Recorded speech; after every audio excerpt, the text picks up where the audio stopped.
Viva! Bem-vindos ao Eu é Mais Bolas. Este é o episódio 34, numa semana que herda um fim de semana trágico, com a morte em Moledo de dois jovens, um vianense e outro cerveirense, um com 17, outro com 18 anos, um despiste fatal nestas madrugadas de verão. Para os jovens são sempre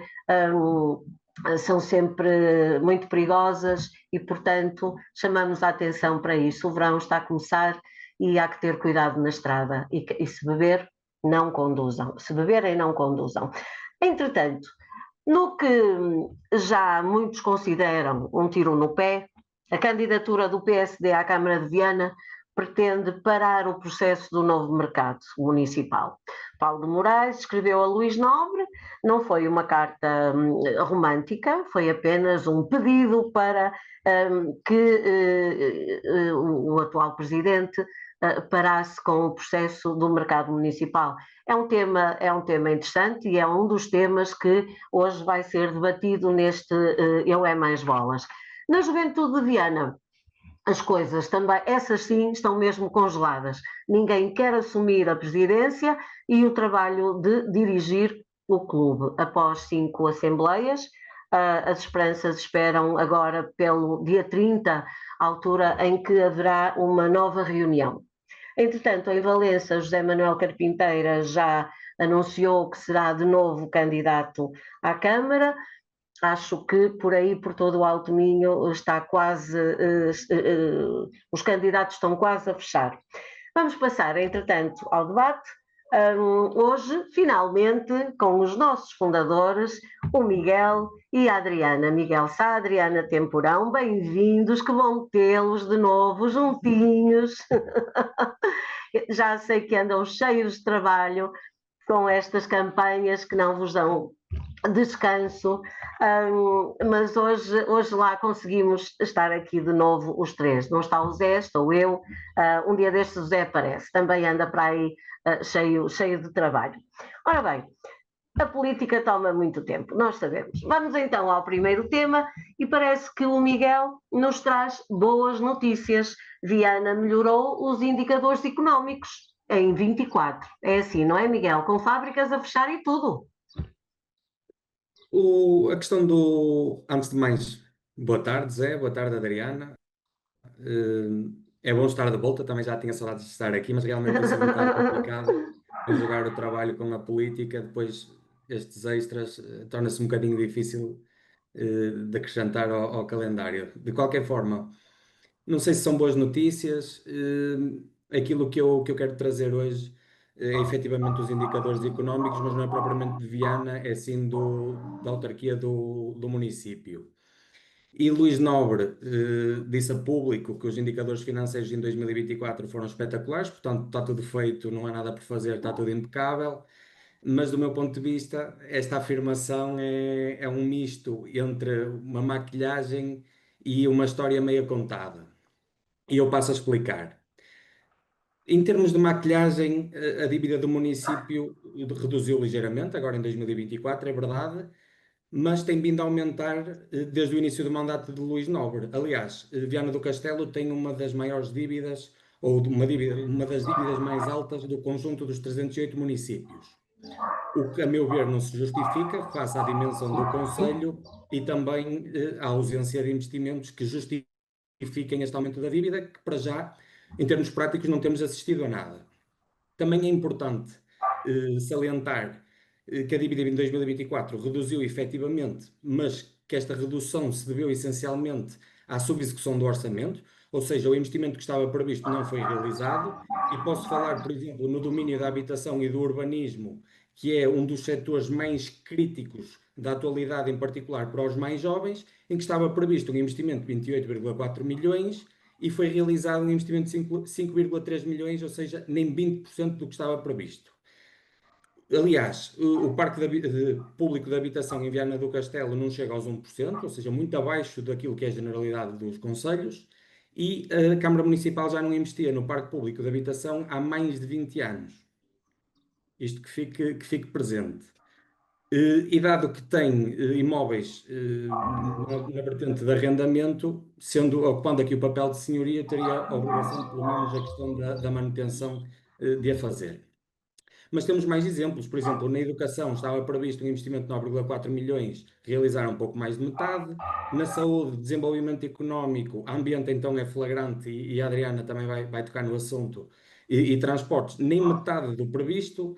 E a única rúbrica que excedeu aquilo que estava previsto foi o desporto e lazer, que se deveu essencialmente à questão da Cidade Europeia do Desporto, mas cujo retorno ainda está por ver.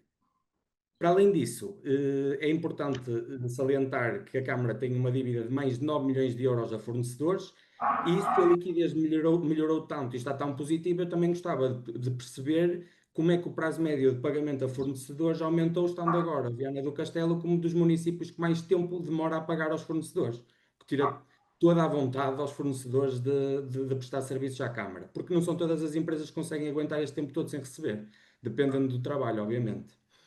Posso também falar dos protocolos, que é outra maquilhagem que a Câmara faz, que assina protocolos com as juntas de freguesia e com as EPSS do Conselho, e que depois de assinados os protocolos e tirada a fotografia, as transferências, nem delas. E temos IPSS aqui no Conselho que fazem um trabalho notável e louvável e que estão financeiramente asfixiadas porque a Câmara não cumpre os seus compromissos e passa anos sem fazer os pagamentos que então tinha protocolado. E aproveito até o momento para elogiar a resiliência das IPSS, que têm feito um trabalho com um valor para a sociedade que é imensurável e que, com muito jogo de cintura, têm conseguido manter a sua atividade. Isto também por competência das pessoas que estão à frente das IPSS, algumas delas que não têm formação, mas que fazem todos os esforços para que isto seja possível. Depois, na dimensão da história meia contada, como eu referi no início, está a contrapartida, ou seja, de onde é que vêm os recursos que permitem à Câmara ter estes resultados financeiros? Em primeiro lugar, em termos de taxas municipais, o aumento da receita desde a tomada de posse do Luís Nobre é de mais de meio milhão de euros. Estamos a falar de processos de licenciamento, documentos que se pedem à Câmara, ou seja, todas aquelas taxas e taxinhas que o município paga aumentaram brutalmente.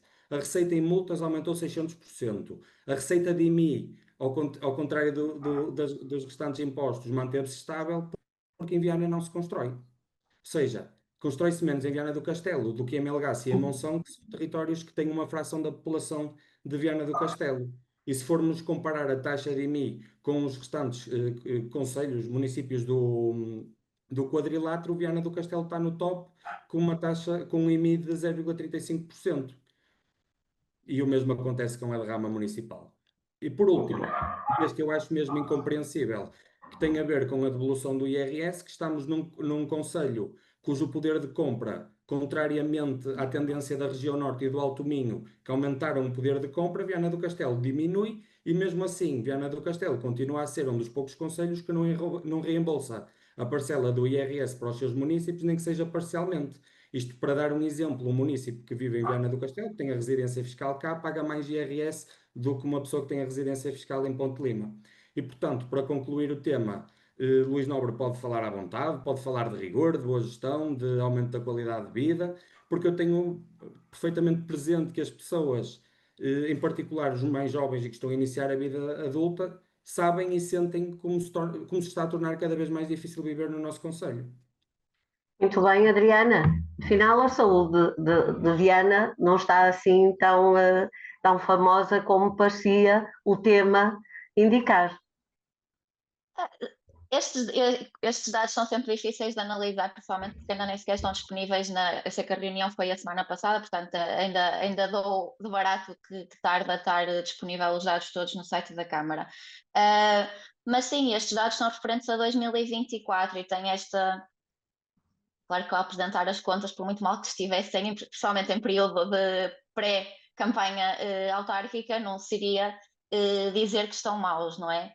Acho que é avaliar mesmo as questões que o Miguel falou, que são da habitação e assim, que realmente Viana está a ter dificuldades. É precisamente um dos concelhos do distrito que mais demora a pagar aos fornecedores, e isto sem falar que ainda há poucos meses comentávamos aqui que 2025 se calhar não vai trazer tão boas, quando fomos analisar os dados de 2025 não vai trazer tão boas notícias, apesar de poderem virar a história também, porque ainda há pouco tempo as contas da Câmara estavam difíceis e assumiram em público de que a gestão económica e financeira da Câmara estava a ser impossível e por isso contraíram empréstimos para poder pagar aos fornecedores e devido aos atrasos do pagamento do PRR. Portanto, a ver o que é que vai acontecer, mas realmente estes dados, depois quando são analisados mais a pente fino, demonstram que, se calhar, as boas notícias não são assim tão boas. Muito bem. Sim, até podemos, desculpa Zé, se me permites, Diz. até podemos acrescentar o novo empréstimo de 2, qualquer coisa milhões de euros, onde uma parcela de 800 mil euros vai ser gasto a adquirir umas piscinas em Anha. E eu pergunto-me qual é o interesse do munícipe naquelas piscinas. Para que 800 mil euros ali quando temos um déficit em diversas áreas e onde não é feito investimento e depois adotam-se estas questões políticas que não são bem políticas, é uma espécie de politiquice. Muito bem, fica então a vossa opinião, as vossas notas ficam e agora vamos continuar por Viana, embora o Rio Lima pertença a todo o distrito e não só à cidade do estuário, e parece que a contaminação do rio está a ganhar asas, não é, Adriana? Do Lima já passou para Lindoso, Toledo, como é que é isso? Isto é um caso que já não é de agora. Já pelo menos desde 2020 que se conhece este problema de contaminação das águas do Rio Lima na Galiza, e é um tema bastante abordado na Galiza, tanto que entrou agora em julgamento, dia 13, penso eu, se não estou em erro, entrou em julgamento precisamente porque é um caso grave. As águas estão contaminadas por cianobactérias por causa da pecuária intensiva que faz as descargas dos dejetos dos animais diretamente no rio, e isto é bastante preocupante, porque enquanto que do lado da Galiza estamos a ter resposta e movimentação e sabe-se o que é que se passa, o Rio Lima é um rio transfronteiriço, o que acontece na Galiza acontece em Portugal e passa para Portugal. E tendo em conta que atravessa o Parque Nacional da Peneda das Gerês, nós não só estamos a ter um possível e grave problema ambiental e de biodiversidade, porque para existirem cianobactérias que libertam toxinas para as águas, o resto da biodiversidade está em risco, como um problema de saúde pública, porque dependendo das toxinas libertadas, podemos ter as pessoas que usam, por exemplo, para banhos aquele rio, podem ter problemas hepáticos, problemas do sistema nervoso, problemas de pele. Isto acarreta problemas de saúde pública e de biodiversidade bastante graves. E do lado português não sabemos nada. Isto desde 2020 que acontece. O Bloco de Esquerda na altura questionou o governo sobre o assunto, mas desde 2020 que sabemos que acontece e do lado português não sabe nada. Ainda tivemos o autarca de Ponta Barca, se não estou em erro, esta semana, a dizer que os próprios municípios não sabem, não têm conhecimento do que é que está a passar, quais são as medidas que estão a ser aplicadas, e isto é gravíssimo, principalmente tendo em conta que estamos a entrar em época de verão, em que há muitas praias fluviais que utilizam aquelas águas. Como é que os municípios podem até vedar a utilização daquelas praias fluviais se não sabem o que é que está a acontecer? Há praias fluviais na Galiza que já foram encerradas por causa deste problema, e nós aqui em Portugal continuamos sem saber nada, o que eu acho bastante preocupante, porque não se podem tomar medidas nenhumas se não se souber o problema que existe. Existe contaminação, passou a contaminação em Portugal, sim ou não? Há medidas de prevenção, há medidas de limpeza das águas. Quer dizer, existe uma convenção de Albufeira para os rios transfronteiriços, que é o caso do Rio Lima, que previne precisamente que tem que haver coordenação de medidas entre os dois estados, o que nós sabemos que não acontece, porque também, por exemplo, aqui no Minho não acontece. Mas eu acho bastante preocupante que isto esteja a ser falado em Espanha, na Galiza, e tenha a ter visibilidade e já está em julgamento, e em Portugal nós não sabemos nada, e também é o nosso rio. Claro. E nem os autarcas, nem os municípios que são afetados podem ser afetados por este tipo de problemas, estão informados sobre a gravidade do problema, se existe problema, qual a gravidade, como é que está a ser minimizado os riscos, ou como estão a ser combatidos estes efeitos, e o que é que os municípios têm de fazer? Encerram praias fluviais? Não encerram? É seguro tomar banho naqueles rios? E eu acho particularmente grave este problema. E o Bloco já deu entrada este ano, agora, a uma nova pergunta ao Governo para saber que medidas é que estão a ser tomadas neste caso, porque realmente nem os autarcas sabem, é muito difícil de gerir um caso destes. Muito bem. Miguel, muito preocupante este tema, nada boas indicações. O que é que dizes sobre isto? Sem dúvida, concordo a 100% com o que a Adriana disse. É um flagelo ambiental, é um flagelo para a saúde pública e põe em causa o património natural do território, que é um dos maiores e mais valiosos que temos. E, portanto, aqui em termos de medidas, acho que é imperativo, em primeiro, criar mecanismos transfronteiriços de responsabilização, de punição e de compensação pelos danos ambientais. A informação tem que circular, tem que chegar aos municípios para que possam ser adotadas medidas preventivas e depois, num segundo momento, corretivas. E aqui também saudar o papel das organizações Client Earth e Amigas da Terra e também a comunidade das Conchas por denunciarem e combaterem este caso em específico, e também a CIMAR, que é uma instituição do ecossistema de investigação da Universidade do Porto, que através do Novo Living Lab tem feito um trabalho de grande importância na garantia do bom estado ambiental e da água aqui do Rio Lima. E, portanto, eu gostava e quero acreditar que agora, tendo um secretário de Estado do Ambiente aqui do Alto Minho, será mais célere o processo, será uma comunicação mais direta, e acho que a preocupação vai ser outra, porque eu conheço pessoalmente o Dr. João Manuel Esteves e acredito que ele, tendo conhecimento deste caso em específico, vai fazer todos os esforços para que sejam adotadas medidas. E, portanto, agradeço até à Adriana por ter trazido este tema para cima da mesa. Eu não tinha ouvido falar e acho que é obviamente muito preocupante e tem que haver uma atuação de imediato, até porque estamos a chegar à altura balnear. É que já não é um caso de agora, desde 2020. E nada, nem se sabe nada aqui no Alto Minho, nomeadamente nos municípios afetados e que têm estes rios. Muito bem. Vamos esperar que esta chamada de atenção surta efeito. Entretanto, continuamos com um tema também preocupante, que é o novo mercado municipal. Continua a dar que falar. O mercado municipal não tem sossego. Ou são os concursos que não concorrem, ou são as obras que não operam, não andam. Bem, agora é Paulo de Moraes, o candidato do PSD à Câmara de Viana, que diz que o melhor é parar e repensar isto tudo, porque há verbas muito altas em jogo. Foi o Miguel que trouxe este assunto. Então vamos lá, Miguel. Que nos dizes? Eu trouxe É o hora bolas, deixa-me dizer. Sim, desculpa, é o hora bolas, exatamente. Vamos ao hora bolas. Municipal. Pronto, eu trouxe este assunto porque os ânimos voltaram-se a acender e a discussão pública voltou a intensificar na questão do mercado municipal, exatamente por causa da aprovação da adjudicação e da minuta de contrato da empreitada, e que depois deu origem ao envio de uma carta por parte do professor Paulo Moraes ao atual Presidente da Câmara a solicitar a suspensão da obra. E vocês perguntam-se o porquê, ao fim de tanto tempo, para fechar o processo, de estar a colocar agora uma suspensão, dado que se conseguiu a adjudicação. E, obviamente, estamos todos ansiosos para ver este processo a terminar, obviamente, mas eu, do meu ponto de vista, acho que o pedido é legítimo, e é legítimo por dois motivos que foram indicados na carta pelo próprio professor Paulo Moraes. E o primeiro, que se refere à desatualização do modelo, e o segundo, relativo à legitimidade democrática.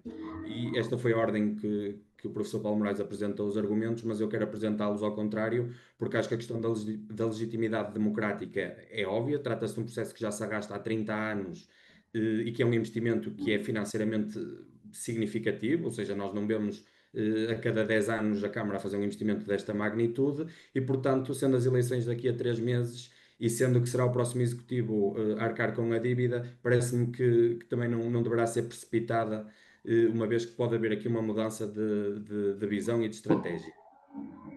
E deixei aqui o segundo argumento da desatualização do modelo para o último, porque eu considero honestamente que este é mesmo o mais importante e o prioritário, e não está necessariamente ligado à questão estética ou arquitetónica do edifício.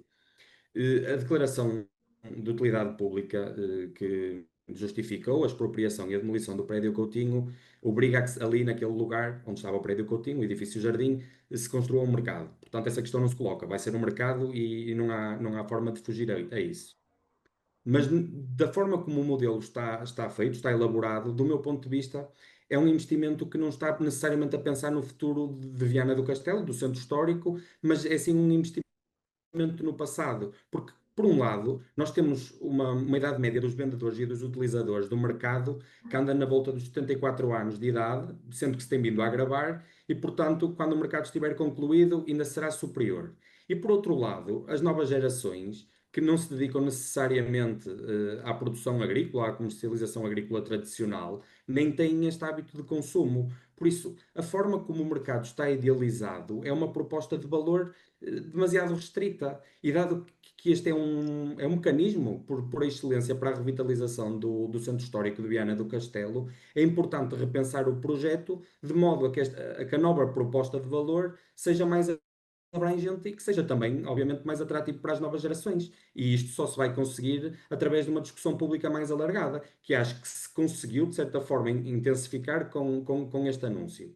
Entretanto, também já tive a oportunidade de confirmar e efetivamente a declaração de utilidade pública pode ser prorrogada, ou seja, não vai implicar indemnizações o facto de suspender a obra, mas vai, por outro lado, permitir auscultar as várias partes e chegar aqui a um modelo de mercado que seja um investimento no futuro da cidade, que permita aos produtores e aos comerciantes continuar a sua atividade com melhores condições, mas que permita em simultâneo às novas gerações usufruir do espaço e contribuir, obviamente, para a revitalização do centro histórico que nos últimos anos tem vindo a esmorecer. E, portanto, aqui também para concluir este tema, vou falar também num último argumento que eu li nas redes sociais, afinal nas redes sociais também se lê comentários interessantes, que foi a questão da nidificação das aves, e este aqui está relacionado com a estética ou com a dimensão arquitetónica do edifício, porque vocês já tiveram a oportunidade de ver as fotos, e eu, por acaso, não me tinha chamado a atenção isso, depois de ler realmente faz sentido, mas o modelo, como está feito arquitetonicamente, é propício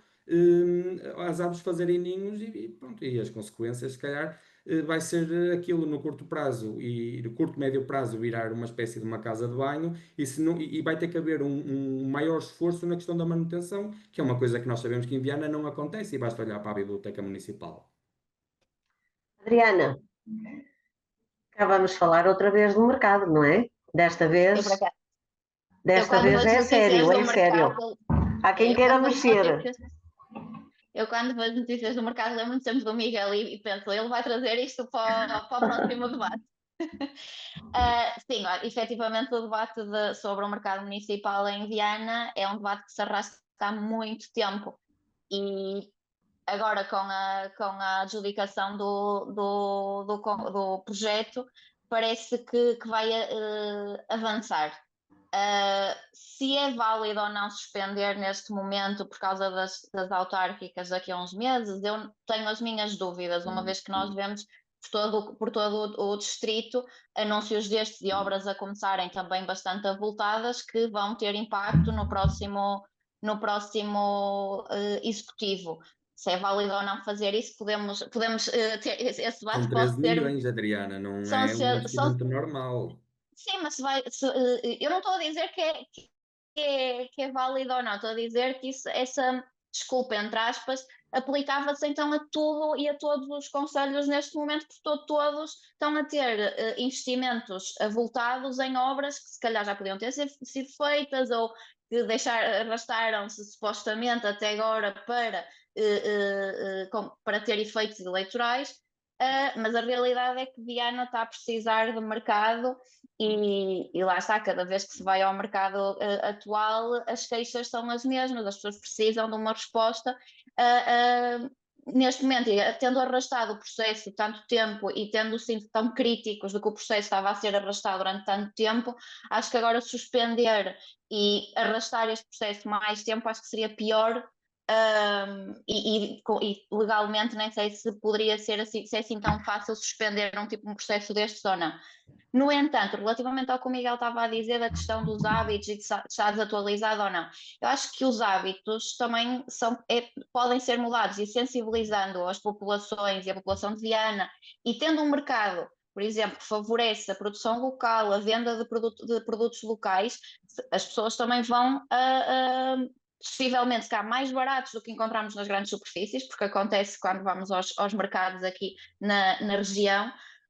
Os hábitos também se vão mudar e adaptam-se àquilo que é a realidade daquele momento. Portanto, eu acho que é bom termos um mercado que privilegie os produtores locais e a produção local, porque nós temos muita produção local de produtos que podem ser vendidos no mercado.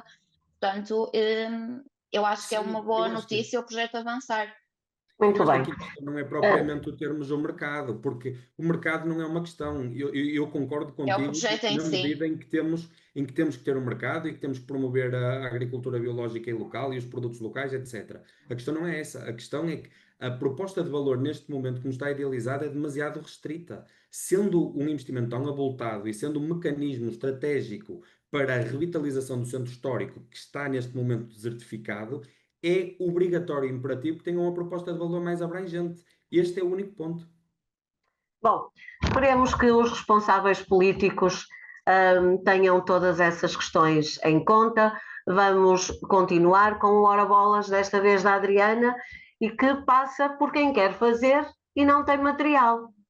E tudo isso Exatamente. tem a ver com o nosso Hospital de Viana. É uma das dores do Hospital de Viana, está doente sem material. É verdade, foi noticiado esta semana que o hospital está com carência de bastante material clínico. Os profissionais queixam-se de não ter material clínico e não só. Não ter catéteres, linhas arteriais, circuitos para ventilação não invasiva e até mesmo medicação está a faltar. E até material não clínico, porque sairmos do hospital de Viana e formos para os centros de saúde, faltam formulários, por exemplo, os trabalhadores transfronteiriços, quando se lhes é prescrito um exame, não podem, não é pelo sistema normal, é nos formulários ainda à mão, escritos. Esses formulários faltam em vários centros de saúde, até mesmo material de escritório, por exemplo, cadeiras para os médicos se sentarem, alguns têm que trazer de casa as próprias cadeiras para se poderem sentar à secretária. Portanto, nós estamos a ver que o SAM está com falta de material a todos os níveis, não só clínico, que é muito grave, porque apesar da administração dizer que não põe em causa o cuidado dos doentes, é assim, se falta material clínico, mais tarde ou mais cedo pode ter impacto nos doentes. Estas faltas segundo os profissionais, estas faltas de materiais já foram notificadas à administração. No entanto, quando estes são notificados, a administração não responde. Há falta de médicos também, segundo os profissionais de saúde, por exemplo, na urgência pediátrica há um enfermeiro a menos do que era suposto, e eu acho que isto é completamente inaceitável, termos um hospital que tem falta de material, o material administrativo é grave, mas material clínico e faltar até medicação é gravíssimo. Isto demonstra uma má gestão, que segundo os profissionais de saúde veio a piorar com a troca de administração, talvez por tentativa de maior controlo acabam por criar mais obstáculos às encomendas e isto torna que provoca que haja falta de material, mas é completamente inaceitável que isto aconteça no hospital e em toda a rede da USAM. É assim que é o resultado de depauperarmos o Serviço Nacional de Saúde e é assim que damos cabo da saúde pública em Portugal, que é quando os hospitais e o Hospital Central do Distrito está com falta de material. É completamente inaceitável que isto aconteça. Verdade, Miguel. Sim, concordas? Obviamente, é uma situação grave, é uma situação inaceitável, mas não é uma situação nova. Ou seja, isto já acontece há muito tempo e, de qualquer das formas, tem que ser combatido, obviamente. porque, como a Adriana disse, apesar de não ter tido impacto na prestação de cuidados ao utente, pode vir a ter, e aí a responsabilidade é muito maior. E, portanto, a administração referiu que reforçou os recursos humanos na área das compras e aprovisionamento, mas eu penso que será igualmente importante procurar aqui diversificar fornecedores, ou até mesmo de todos os bens e materiais que não são perecíveis ou que têm uma validade mais extensa, reforçar os estoques, fazer maior quantidade de estoques. Isto são medidas básicas que acabam por dar aqui alguma margem de manobra. Depois, em relação aos recursos humanos, é verdade, as carreiras na administração pública, apesar de terem sido fechados alguns acordos o ano passado, quer com os médicos, quer com os enfermeiros, as carreiras na administração pública estão pouco atrativas, face à evolução do mercado, principalmente em tudo que são prestadores de cuidados de saúde privados. E, portanto, acho que existe ainda uma necessidade de ir mais longe, de procurar valorizar as carreiras na administração pública, não só na área da saúde, mas essencialmente na área da saúde, e também dar nota que houve uma mudança de governo, houve uma mudança de estratégia, e portanto também acho que é natural que inicialmente haja alguns constrangimentos que são naturais nas mudanças e até mesmo na forma de gerir. E penso que também é importante dar agora algum tempo à pasta da saúde, que é uma pasta super complicada, de começar a aplicar o seu modelo de gestão, de reestruturar da forma que idealiza, e depois sim, com base nos resultados que se obtiverem deste novo modelo, desta nova visão, responsabilizar, obviamente, os decisores políticos. Muito bem, vamos às sugestões culturais, estamos já quase no final do Hora Bolas de hoje, do Hora Bolas não, do Eu é Mais Bolas, os Hora Bolas ficaram agora por aqui com o mercado e o hospital, hoje ficamos muito por Viana, o que é ótimo também, não é? Falamos em todos os concelhos e portanto um dia tínhamos que parar por aqui também. Ora, vamos então às sugestões culturais. E passamos por África. Falava eu em Viana e no Alto Minho e nos outros concelhos, e afinal o Miguel quer trazer as raízes de África como sugestão cultural. Então, Miguel. É verdade, eu para a sugestão cultural desta semana trago a segunda edição do Encontro Danças e Percussões Raízes de África, que é organizado pelo Estúdio de Dança Isalab em colaboração com o Grupo Madanza, Grupo de Percussões e Danças Tradicionais Malinké. O encontro vai realizar-se entre o dia 27 e o dia 30 de junho em Carreço, na Sociedade de Instrução e Recreio de Carreço. Vai incluir 20 horas de workshops de dança e animações e atividades para famílias, passeios na natureza e muitas outras dinâmicas. E eu trouxe esta sugestão cultural porque num ambiente caracterizado pela polarização, por extremismos, por aqui um efervescer de tensões culturais, acho que é uma excelente iniciativa para promover o diálogo intercultural, seja através da valorização da cultura, seja através da expressão artística. Este evento, como é um encontro de vários dias, vai incluir alojamento no albergue da Casa do Sardão, e as inscrições são feitas através de um formulário que tem que se requerir por e-mail, através do e-mail raízesdeafrica.pt@gmail.com. Muito bem, muito giro. Entretanto, sem malandrices, a Adriana sugere-nos a malandríssima da Rua Malandra. É verdade. Sempre com iniciativas giras. Não é sem malandrices, é com malandrices. A minha sugestão cultural desta semana é Malandríssima, que vai ter um programa de 23 a 28 de junho em Viana do Castelo, um programa de atividades culturais e artísticas que celebra a última semana do projeto da Rua Malandra, que é um coletivo de artistas vianenses que estiveram desde fevereiro até agora, até junho, com residências artísticas, exposições, performances e uma série de atividades para dinamizar uma rua. Muito bem, muito giro. Um projeto também interessantíssimo. E pronto, o Eu é Mais Bolas fica por aqui. Voltamos para a semana. Escreva-nos com sugestões e críticas, já sabe, o nosso e-mail é o euemaisbolas@gmail.com. Entretanto, até para a semana. Fique bem.